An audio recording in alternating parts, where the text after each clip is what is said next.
Chapter 8. The Leader of the Lions. Dr. Dolittle's first job was to separate the sick animals from the healthy ones. He then asked Chee-Chee and his cousin to build a grass hut. He brought all the healthy monkeys to the hut and gave them a needle full of medicine in the arm.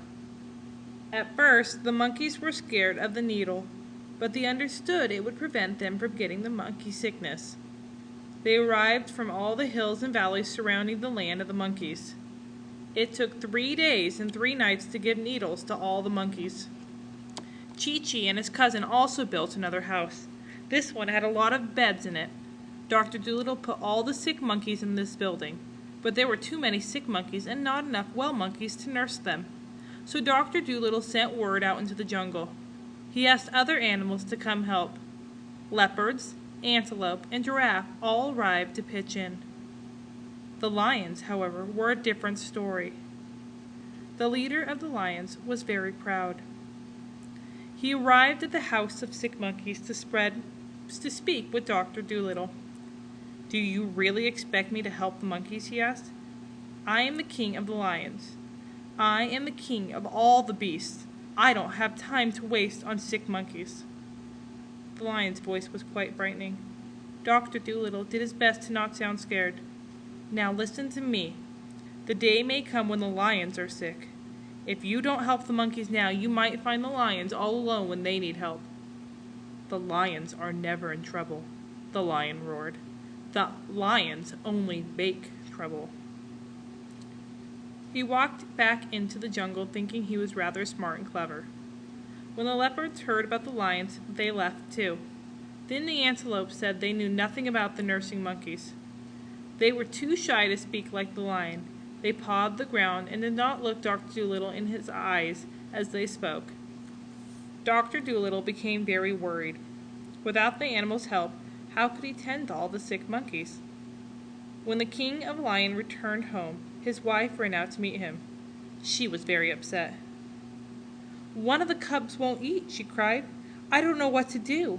He hasn't eaten anything since last night." She began to cry. The king of the lions went to look at his cubs.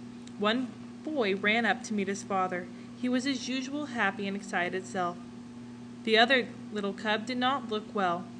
He lay in his bed and could only smile weakly at his father. The lion kissed both his cubs on the tops of their heads. His wife was waiting for him outside. He told her about meeting Dr. Dolittle. "He wanted us to care for the sick monkeys." "The monkeys!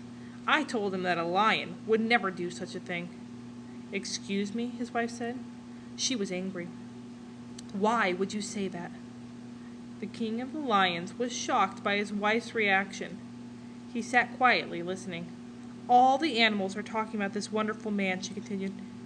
"They say he can cure any kind of illness, and he's very nice. He's the only man in the world who can speak animal language. And now, when we have a sick baby, you say something to offend him?"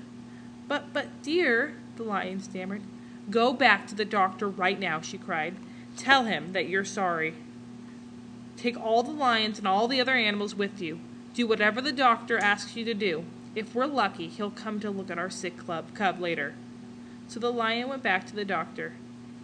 He said, "I happened to be passing this way and thought I'd look in. Have you found any help yet?" "No," Dr. Dolittle said, "I haven't, and I'm very worried." "That's too bad," the lion said.